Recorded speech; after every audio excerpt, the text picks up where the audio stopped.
Welcome to That Moto Show with DirtBikeTV's Jay Clark and producer Donnie Bales.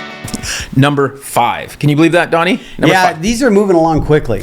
Number 5. It feels like I was just here. Who's number 5? Of course, the Dunge, man. Yeah, so one of Donnie's favorite pro riders was Dungey. Why do we all like Dungey? He was clean and smooth, and he just rode. Yeah, didn't cause no drama, right? No. And I do think that him switching from Suzuki to KTM and having success, because I'm the first one to admit that when Roger, like even in 13, 14 in there, I would have bet you money that I would never own a KTM. Yeah. So, I mean, I don't want to say this now aloud. I used to say, oh, that's where you go to die. Right. Okay. Remember when Alessi went there, we were like, what are you doing? But then you meet somebody like Grant and the success he had in Europe on that bike. It's unbelievable. Yeah, and they just got things turned around there. And it's been really good for the sport. I will say that. I think it's elevated everyone. Right. So we got off topic there, but episode number 5, our tech podcast. You can listen to this, watch it on YouTube, all that. So, Donnie, Spencer, you guys doing good? Oh yeah, doing real good. So ready to go. We do tech podcast questions. You can email us your tech questions if you like. That's the best way that we're going to respond to you. And I won't make you wait to the show to respond. I will just answer you back, and then if it's a cool question that I think other people can benefit from hearing, then we'll bring it on as well. So, Spencer, let's get us started. Let's roll. Let's go. Kelly C says, hey man, love all your YouTube stuff. I'm restoring a 94 CR250R, and a while back I seen a video of you with a few brand new white Airboxes. If you don't mind me asking, where'd you get those from? It's hard to find a decent one on eBay. Most are trashed. Thanks for all the awesome content on YouTube. You've helped me a lot. Okay. So I didn't get any brand new ones. We cleaned them up. And so I do have one left because I switched to a black one. So I think I'm going to have one left if somebody's looking. I don't know if I told him that, but I'm going to have, because I think I got this black one since then. But I am going to have one left. I don't have any Air boots for the correct year because I have 125 boots. I have plenty of 125 boots. Like a few, for some stupid reason. It's a mess. I've learned way more about CR250s than I ever wanted to know from 94 to 96. I wish I didn't know all this, and Spencer really wishes he didn't know, but we learned all this. So anyway, I've even worked on those bikes. Yeah, so I put the radiators on. You did really good. That one day we did a ton of stuff. Yeah. So we need to do another one of those days to finish these last 2. Spencer and I are going to get jamming. We're getting close. Y'all need to get jamming. Yeah. Oh yeah. So how did you clean those up? Like, what was the best method? So the first thing is you degrease them. Soak them get a bucket and soak them in like Simple Green, a cleaner, power wash them again and again. Then we took them to Sano Metal Finishing, who sandblasted, vapor blasted, cleaned them up. So people don't realize that you can vapor blast plastic like that. Yep. No idea. And it come out really nice. So as long as it's not scratched, and then we did have some with scratches. I kind of sanded them a little bit before I took them to Sano, sand them, and then he can blend them in. Came out really nice. Does Sano accept shipping and ship out? Yes. Yep. So we can even give him that information. Right. So you can he's in SoCal. You can do that if you're looking to. So that's a great option, is cleaning them up. There's no place, and everybody's asking ridiculous prices. First of all the CRs that I bought and so forth were so cheap, and a couple cool guys gave me some bins of parts that were basically a bike, some basket cases, and then I bought a couple real cheap. I could have got 6 or 7 of these bikes, but I stopped. I promised. I mean, everybody goes, why'd you stop at 5? I go, well, because 6 would be too many, right? You said that at 3 though. Because when you had 3, you were like, okay, I'm going to stop at 3. And then you got 2 more. And I'm like, oh. Did you ever see The Great Outdoors where John Candy eats that 96-ounce steak? That's you with these bikes. Yeah. You've eaten too much. I did stop. All right. So that's Airbox help for you right there. Yes. This is my favorite question out of all the questions that we got on today's show. Okay. Yeah, I like this one. It comes from Abu Talib. It says, hi, Jay. Quick question. Is it okay to oil the air filter of a WR450F with any motor oil or with power steering oil? Sometimes it's hard to get the manufacturing lubricants over here. Any advice is appreciated. Okay, so obviously by Spencer's accent, you noticed he was speaking from another language there. Yeah. Okay, so first of all, I will say that we use like an FFT, a tacky air filter oil. You want something that's really good. I like it when you put your hands together when they're all, and it comes apart and they're stringy. That way you know it's grabbing all the dirt you can. You want that thing really packed in there and soaked. And we have videos showing how we oil the filter and how we make sure that it's all saturated through the filter. So is it okay to run oil? The answer is really no, but it's better than nothing. So if I was to run oil for the day, I'd run the oil and I would try to wash it and clean it straight away, but it's going to let a lot more particles through than a good filter oil would. So it would be better than nothing if you wanted to go ride. But in any type of dusty or sandy conditions, it's probably going to pass, some through. And I would do it straight away, wash it so that it's all fresh. Well, that tackiness on filter oil really does two things, right? It doesn't let the oil suck through into the motor, right? And it captures the particles. So the motor oil would more likely go through, just suck right through. Right. It's gonna go away like so quick. That's the problem. I wouldn't even let it set a day or two. I would use it straight away if I was to do something. What about like that. something crazy like vegetable oil or something? I don't know what would be tacky enough. If you could find the spray oil, that'd probably be better than just motor oil. Like they have spray filter oil. Yeah. So on spray oils, when I do those, I'll still have rubber gloves on, spray it, mat it down, spray it, and do that if I have to use a spray oil. Yeah. That type kind of deal. All right. So Kaylin G says, just wondering what top end piston kit you recommend for my 02 CR250. I replaced the reeds and figured it's time for a top end. Maybe a guy should do the bottom end too. What are your thoughts? Here's some picks. Okay, so Wiseco on the piston. We really like the Wiseco's forged pistons on a two-stroke like that. And if you're thinking you should do a bottom end, you should before it does it for you. And then it wipes, especially, here's the problem. You got a 20-year-old bike, 22-year-old bike, cases and everything. If that bottom end goes out and wipes out your cases, you're done. So if you're at all wondering if you should do a bottom end, then do it, because it's just going to be safer. We like to rebuild them with a Pro X rod, and Pro X has some really nice Japanese main bearings that are awesome. So that's what route I would go. All right, Mark R. Jay, which bike would you buy? A 2023 Gas EX350F with the older frame, or the 23 KTM 350X CF? He does desert, some track, no racing. Okay, so if he didn't put anything about pricing in there, and how much money he's going to save with that gas, but my assumption he's going to save some. But for me, and if you're just saying which one would you choose, of course I would choose the new KTM for a multiple of reasons. We like the new bike. I know in Supercross and some of the pros have beaten up the new chassis and stuff. I think for us, Spencer, Donnie, myself, none of us feel like the new chassis is a big deal. Like, it's not like we get off the bike and go, oh, I love the old one so much better. Never do we really say that, especially on the 350. The bike, the engine's so dang good. It's so much better than the older engine that you just really don't even think about it, right? Is that what you guys think? Yeah. Also, like, what kind of shape are you in? And I'm not trying to, because all of us vets probably have a little extra LBs, and these bikes are designed for 175, and so that also affects how they ride. My point is, I cannot ever find what the chassis is doing until I worry about myself. And we're all going to get the suspension done typically for us. One thing I will say about that gas, a feature I don't like from 23 and on is now all the bikes have brake tech components for the clutch and brakes.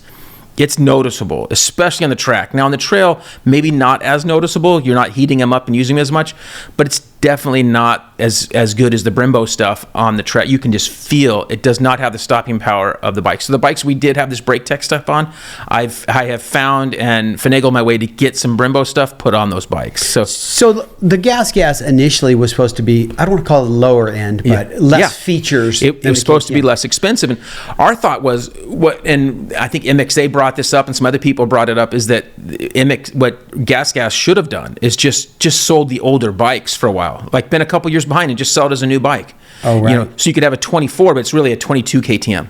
But it would have the good components on it. How does that affect racing? Because they need to be homogenized bikes. No, they still would be, because they'd still be a 24 gas, but it would be the older 22 KTM, basically. But I'm saying that those racers might not like the older No, chassis. for sure not. So they'd be a few years behind if you're on a gas. So that's a good point. So that would kill that. And so, but obviously they're not racing on brake tech. They don't have to race on that. They're running Brembo brakes and clutch masters and so forth. So that's a reason I would probably shy away from because those bikes are like $1,000 less. And now with that he's looking at the older generation one versus a new, it's probably a $1,500 less bike. But those brake components and clutch components are worth a lot too. And I like that new generation bike. So that's the way I would go. And you're going to be good for a few years with that new gen So bike. I have a dumb question. So is it possible for KTM and Husky dealers to support that bike as well? If you go to buy parts for that at a KTM dealer, how would that work? Yeah, they can order everything. They can, from what I can tell. Yeah. Okay. You just look up the numbers and they. Because you like a gas dealership could be a lot farther away than a KTM dealership if you want that. Yeah, and you order, and so a lot of times if I have a gas and I just look up a part, I look up the KTM part for it. Now, obviously the plastic's about the only thing that would be different we're talking about, but as far as like an engine part or whatever, a fuel pump or whatever, it's all going to be the same. I didn't know how that worked with KTM, wanting to have their standalone stores and whatever. Yeah, I think on those kind of parts, you would just order the KTM version if you wanted to get around it. All right. Harley G. Aloha, Jay. I'm assuming he must be from Hawaii. I like this. What type of gas do you use for heating up bolts in your videos? Mapp gas is on that. It's in that yellow bottle. And what's nice about that is it gets hot really quick compared to just a regular propane bottle. So what's nice, I learned that from, I'm in no plumber or whatever or anything, but it's just a really quick heat. So if you're going to heat up aluminum to put bearings in or anything like that, it's way better because it goes really quick. Here's one right here, just like that. And you got the little, one of my favorite tools. Best way to light a fire too. That's cool. That is helpful, huh? Oh yeah, I've lit barbecues with that quite a bit. Are you running the other way quickly as well? No. All right. No, I'm not pouring gas on it. Adam H says, "Hey mate, was wondering what sort of hours you're seeing out of the KXs before doing top ends, etc. Owner's manual recommends 15 hours, but I don't believe that for a second on a 450." So KX450, the newer ones, I talked to Brad a little bit about this, the newer like 21-ish range, whatever they changed to that new generation, they did improve the rod and crank. And that's a big difference because the older Kawasaki's had a lot of issues with the lower end, the cranks and so forth. So I'm going to say most guys, when I talk to Brad, 50 hours at least on a top end. Now, that could be 50 to 80 hours, depending on for vet guys, So 50 to 80 hours on a top end, and cranks, he's thinking 100 to 150 hours on a crank. With proper maintenance. With proper maintenance, Yeah. of course. I have a buddy that has a Yamaha. Yeah. Same bottom end, not same top end or valves. 350 hours. What year is it? 450. I think it's the off-road one. The FX. The FX. Yeah. And I think it's like a 20. Yeah. Yeah. That's you take care of them like that. He was a mechanic and he worked for Ty Davis for a while. Has he done valves on it, you think? Oh, yeah. Okay. He's done valves and piston. But yeah. Okay, and probably cam chain. Same bottom end. All right, Spence, what have we got next? Spiros S says, "Hello Jay, talked to you a couple years back when I had a problem with my SXF and you helped me solve it." That's nice of me, huh? Yeah. All right. Nice guy. You're pretty nice most of the time in person too. Now he has a Rockstar FC 450 2022, and I'm trying to fit the connectivity unit, but I've had no luck at all. I paired it via Bluetooth to my iPhone.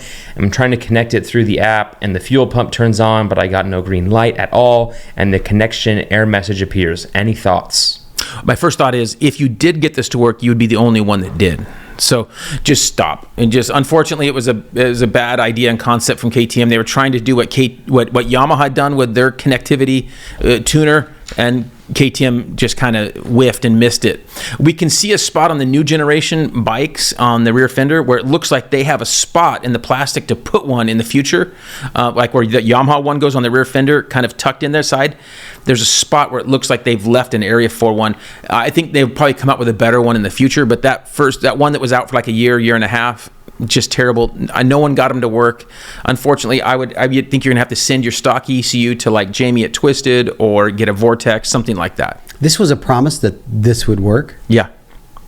From KTM? Yeah. They thought it was gonna work, and it was terrible. Even the media guys were out there trying to get it to work at the track. No one could get it to really work. It was, oh boy, it was terrible. It was on the factory editions. It was a selling point, and it was on the handlebars.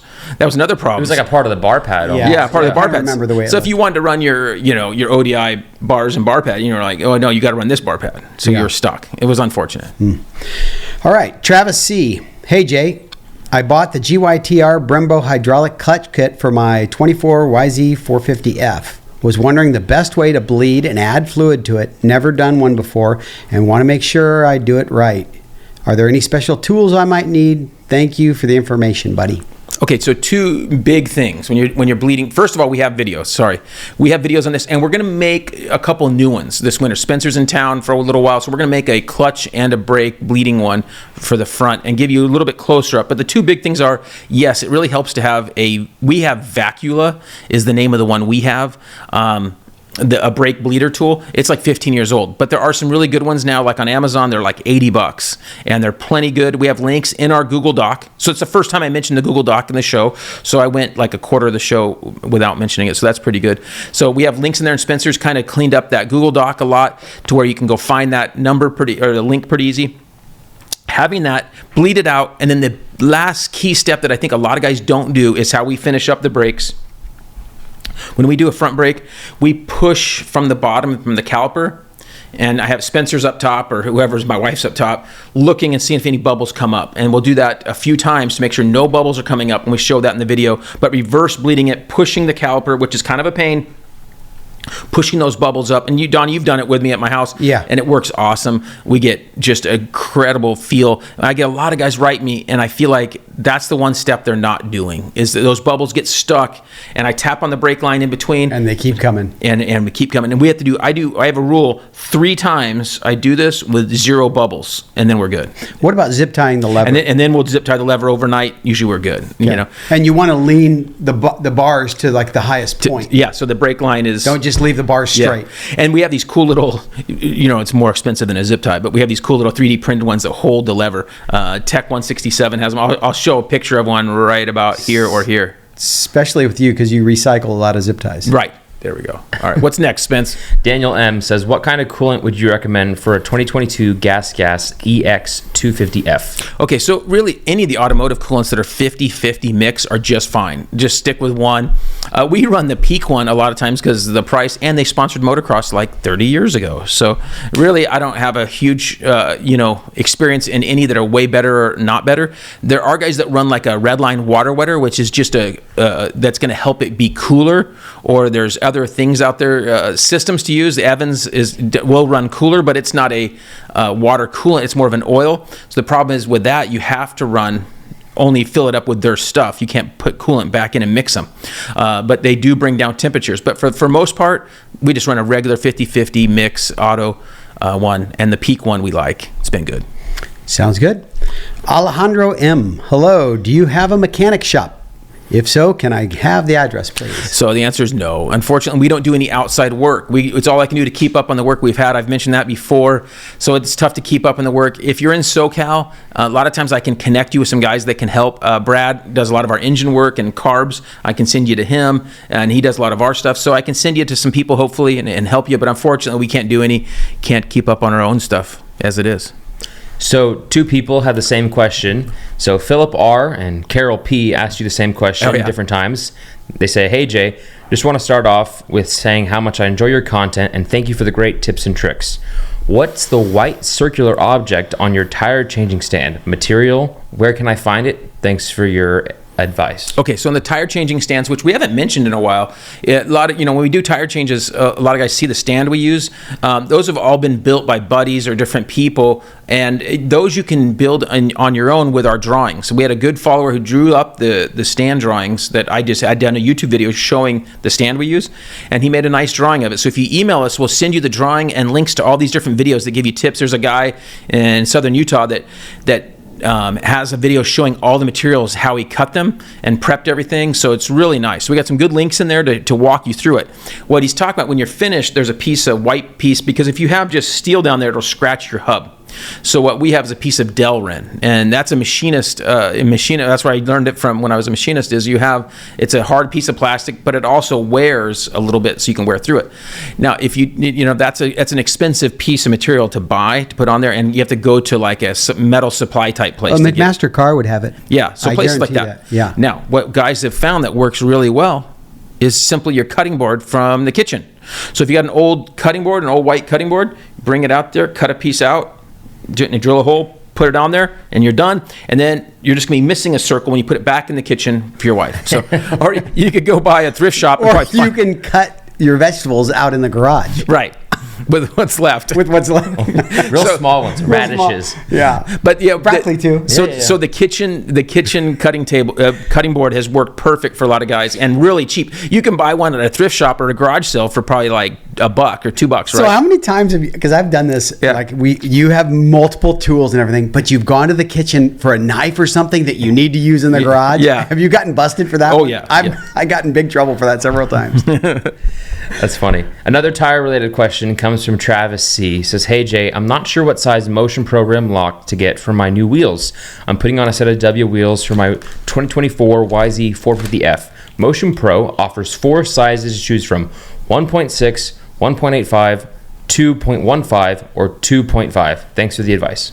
Okay, so good question. First of all, we do like the Motion Pro rim locks a lot. Like this style is like the stock, really nice style where it's a cast aluminum and it's rubber coated. This is our favorite style of rim lock.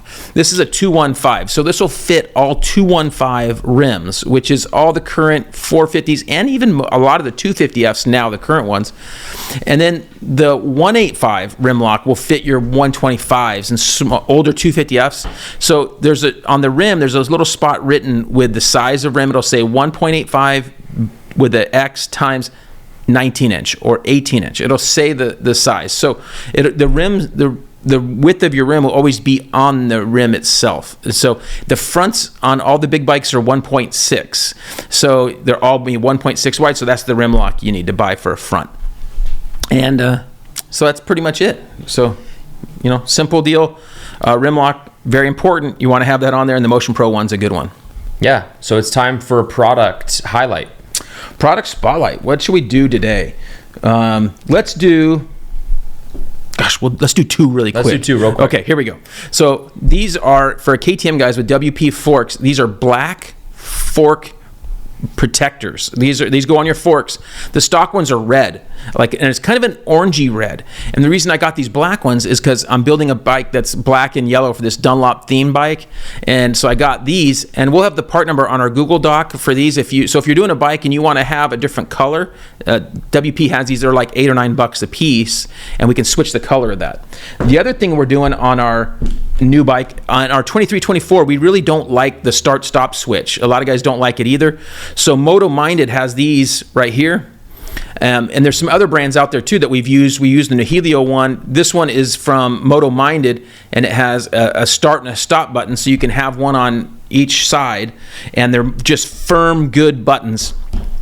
So we're putting that on our 23. So those are really nice switches. So I snuck 2 products in there on you because I brought too much stuff to. We'll talk about a chain at another time. This is our Pro X chain. We'll talk about it's a good chain with the smells good X-ring. It does. So we were all I opened it out of the bag and we all took a smell. So let's just talk about that. It's an X-ring chain, has little tiny O-rings. It's not a full O-ring chain, but this is a great chain, long lasting. And guys, if you're buying chains and sprockets, we use a steel reel sprocket. We'll talk about that another time with Pro X stuff. So. All right, what's next, guys? All right, Joe B. Hey, buddy. Joe B. Hey, buddy. My buddy has a 21 KTM 350 XCF for sale, and I don't want to lowball him. I attached some photos. Bike only has 21 hours on it. Looking for his desert trail bike, and maybe to try my hand on the track with it. Based on your videos, this sounds like a do-all kind of bike. What would you pay? Last year it can be registered OHV in California. Right. Okay. So he brought up a bunch of good points there. First one is, I probably wouldn't buy a bike from a buddy, right? Like if you're worried about lowballing him, then just go somewhere else, or you're not good enough buddies. I mean, maybe a frenemy. A frenemy. So I think if it's going to cause some contention here, you don't, because I've had guys that have kind of overpaid for bikes because it's from a buddy. They've kind of gone, well, I didn't want to. They're afraid to deal with it. You're right. So, that can be a bit of a weird situation, right? So that's my first thing on that. And then as far as that bike, yes, we talked about, I think last show we talked about how the XCF's probably the best all-around bike for most guys. If you're going to buy one bike, you can ride on the track, the trail, desert, mountains, anything is a 350 XCF. So it's a great bike. And as far as this California rule, that's something that a lot of guys are concerned about, that they can actually register it in California, so that 21 you can. I just bought a 24. You don't get anything. You get a MSO. Certificate of Origin. Certificate of Origin. That's all you get. It's like, yep, you don't get no registration, you get nothing. So when I'm riding in California, I'll just be winging it. I'm probably going to register the bike in Utah. I already have all the paperwork, so I'm probably going to just register it there. That's where most of our bikes are registered, and so our tax. Mine have been registered in another state. In AZ. Yeah. Yeah. All right. So again, great bike.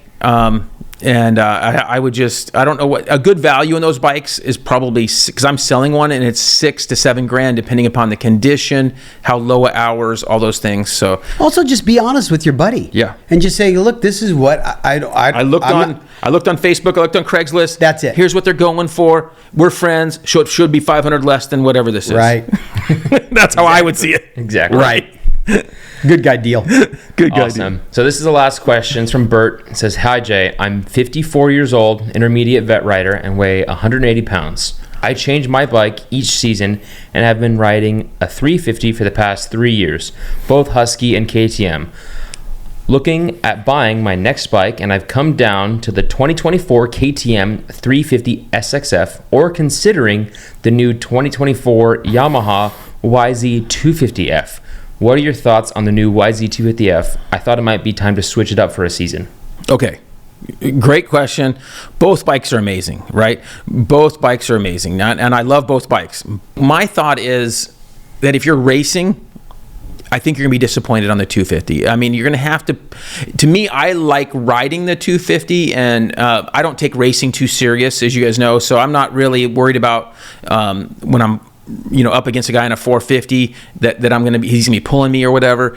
So but if you're racing, I think you're going to give up too much on the start to the 450 guys, and you're going to get stuck behind a few 450s who are just ripping it out of turns but kind of slow everywhere else and pulling you on a hill or two. You're going to be disappointed. The Yamaha 250 is amazing, and I have one that we're actually putting a dual injector on right now. We'll have some reports on that soon. That bike is really good and really fun. But again, that's if I'm at the track riding by myself on a practice day, say at Glen Helen. It's awesome. And that's really what I enjoy doing. That's kind of like my, golf or soccer or a hobby that anybody else would have, right? Is just riding moto, and I'm not racing. Now, this guy sounds like he's an intermediate racer. I think he's going to be bummed. And so I think with that 350 SXF, he's not going to be giving that up. And so that's probably what I would say to stick to. What's the weight difference between those two bikes? Gosh, I don't know. It's not much at all. Right. So if it's not much. No. Right. So definitely not a weight issue. But there's no replacement for displacement, as Jamie says, and at the end of the day, that bike is, 100 cc's more, so there's no replacement for that, and no dual injector, no pipe, no porting is going to make up for that difference. You're just going to get these small incremental differences. It's going to rip and be faster than other 250s, but it's never going to be as competitive as that 350. And that 350, if you just add an ECU, then it becomes a whole nother thing. Just with an ECU, it's incredible. So that with yours. There's our 350 XCF, very similar bike, and the orange one looks nicer. No, yeah, whatever, whatever. All right, what's that? We're all done on questions. Man, that's incredible. Awesome job. We knocked all those out. This is Ratt. Okay. Not to be confused. Was that Geico commercial? Remember? That was so funny. Yeah. Rats in the house, and they're in the basement drumming. So really fun band, really cool band. Is that Stephen Piercy? Yep, Stephen Piercy. Yep. This one's called 81 to 91. I kind of call these the best years of my life. Right? Were these the best years of your life, Donnie? I would say, yeah. Yeah. So now the next 33 years have been pretty good too. But here you didn't have any mortgage to pay. No stress really in life, right? Yeah. Donnie doesn't want to answer these. He's really concerned about the 81 to 91 being the best years of his life. Well, the thing is, because I did have kids a little later in life, right? Because I have a 8-year-old right now, and I try to explain to my son, I'm like, you don't know how good the 80s were, and he's like, yeah, old man, you don't know. I'm like, I'm telling you, it was really good. Atari and Nintendo and. First video games, the dirt bikes were just getting better. Remember, the early 80s, they weren't that great. But by mid-80s, they started figuring out. And like that 88 Honda, great bike. Yeah. It started really taking off. Well, and Donnie and I talk legit when we were, now this is some bad parenting as well, because we didn't have, ones that, the best there. So when the lights came on, the street lights came on, that was when you're supposed to come home, kind of range, Yeah. And we were gone for hours. No, we weren't allowed in the house during the day. They would say, go out and play. We don't want you here. Gone. On our bicycles, we're talking 5 to 7 miles away. How far would you go? I'd go farther. I'd go from my house in Santa Ana to the beach. Right. You're just gone. At 13, I'd be gone. In the washes, I remember getting crawdads under the thing, like all kinds of stuff. So like you're gone. Anyway, 81 and 91, we got off topic here, but this is, I usually don't like best of albums, okay? As a rule, because they cherry pick, because I've always said how I like an entire album, but this album is incredible, and it has their first album, which is like an EP, and it has some really cool songs from there, and then the ones Lack of Communication and Round and Round. And then, but what's really cool about this one is the last 4 songs, and the last song was on, remember that movie Point Break? Oh, you bet. Yeah. So it was on the soundtrack for that. So, Bodie. Yeah. Okay. So it was Nobody Rides for Free was the song on that Point Break, and the last 4 songs are brand new songs. Then in '91, it was Giving Yourself Away, One Step Away, Heads I Win, Tails You Lose, and then Nobody Rides for Free. 19 songs, not a throwaway on there. Genius. They put all their old songs first, so you're getting back into them, and then boom, and you had these 4 new songs, and all 4 of the new songs were awesome. In '91. And then what came after '91 was right in here was Nirvana, and it just all got ruined, and we just wanted to go, because then you had to listen to this music that made you want to. Right? That's a possibility. Okay. Plus, you had to go out and buy flannel too. Right. So if you wore flannel and you lived in cold areas, you just wanted to. Yeah. So unfortunately, this music right here will not make you want to. So that should be a selling point right there, right? Happy, good, clean rock and roll won't make you want to. So anyway, great album if you can find it. Hey, what's really cool about this? You see the sticker right here, Donnie? Yeah. What's that sticker from? That's from Warehouse. Yep, from a used store. This one up in Ventura where I live, $6. Nice. I got this CD for, and you would buy used CDs and they could be 3 or 4 months old. Somebody would turn it in because you would get like, I don't know. So like if you might get $3 or $4 turning it in. And then they'd sell it for $6 or whatever, So it was cheap and bought plenty of used CDs. So I left the sticker on there. So that was cool. And I probably got this in '91 or '92, like that. So pretty cool. Like I said, I wasn't a big fan of best of albums, but this one was pretty dang good. So that's been a pretty good show. What do you guys think? Yeah, it's pretty All awesome. right, Donnie, what do you got to close us off? Donnie likes to give our closing question, which is a complete surprise. Yeah, I don't tell you what's going on. All right. Yeah. So when you're doing a project, how do you decide what you want to do on that bike? Well, I guess Is that a moving target too? Yeah, because it all depends on a lot of the bikes nowadays are so dang good. That's another problem. So a current bike, a lot of time, these current 4-strokes especially, man, it's just adding an ECU and suspension, right? Like the bikes are so dang good. You don't have to do a lot. You get that with an FMF pipe, and then it's tuning things, like fine tuning things, making them better. The only people really building engines per se are 250s, like the race team 250s, and on the 450s and stuff, it's small tweaks. Like Jamie has a different, at Twisted has a, what do you call that piece that goes on the exhaust, that exhaust flange? Yeah. And it meshes in there and it makes the 450s and our EXCs, the 450 and 500 EXCs, makes them run so much better because it matches up to the port and runs really well. So it's fine tuning. So it's finding those little things that are wrong with a current bike that you can improve like that. And then if it's the older bikes, then it's just like, hey, it's everything, right? Like you tear it down to the frame. Hey, we're gonna get the frame powder coated.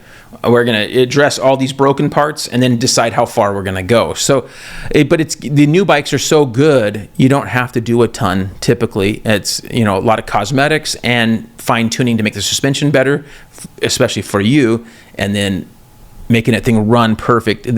What's incredible, a well jetted or mapped bike is incredible. You know that when when it's perfect, doesn't pop at all, and just perfect. It's amazing. It's just a work of art, right? Yep. So anyway, so that's my thoughts on that. Anything else, Spence? That's it. So I hope you guys are all enjoying Supercross season. You guys aren't trapped in the house too much wherever you're living. Remember to like, comment, subscribe, all that kind of cool stuff. Use our links to buy, and we'll see you next time. We work with some great companies, and here's a list of those right now. Dunlop Motorcycle Tires, Wiseco Piston, Vinco Air Shocks and Dirt Bike Parts, FMF Exhaust, Decal Works Graphics, Pro X Racing Parts, Recluse Clutch Revolution, Motion Pro Specialty Motorcycle Tools, Works Connection, Uni Filter, Klotz Oil, Cometic Gasket, MX Plastics, JE Pistons, Cardo Systems, ODI Bars and Grips. And remember, if you shop Rocky Mountain, use our link from our site, Linktree, or link in description of the videos. Thanks for watching and listening. Don't forget to like, comment, and subscribe.